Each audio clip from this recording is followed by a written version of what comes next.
Сегодня в Вахитовском суде Казани должен был стартовать процесс по делу водителя «Лады Приора» в июле на улице Вишневского, столкнувшегося с внедорожником и насмерть сбившего пешехода, идущего по тротуару. Следствие установило, что за руль молодой человек сел в состоянии наркотического опьянения. Однако он по-прежнему утверждает, что ничего не употреблял. Из зала суда репортаж Сергея Хайдарова.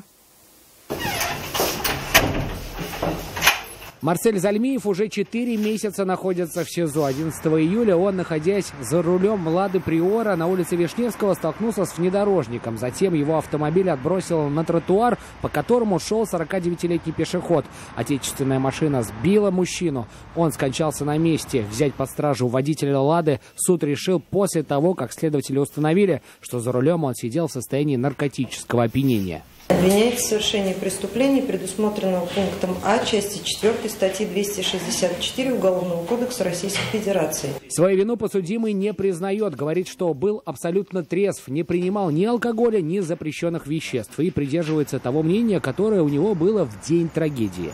Меня подрезал Land Cruiser, и меня от удара вынесло и перевернуло туда. А как человек шел, я уже не знаю, меня уже перевернул. Но он, походу, шел мимо, наверное, или что. Однако следователи уверены в обратном. Подсудимый, по их мнению, ехал на большой скорости по автобусной полосе, не справился с управлением и, зацепив внедорожник, вылетел на тротуар прямо на человека. Если обвинению удастся доказать, что все было именно так, то молодому человеку грозит до 12 лет лишения свободы. 15 ноября 2019 года истекает срок содержания под стражей.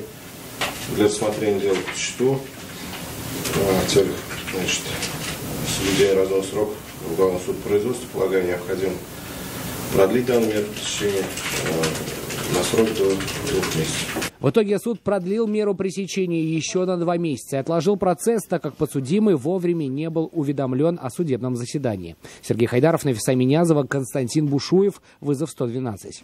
Мы делаем вам вызов. Смотрите одну из самых рейтинговых программ о происшествиях в Татарстане на нашем сайте tnv.ru.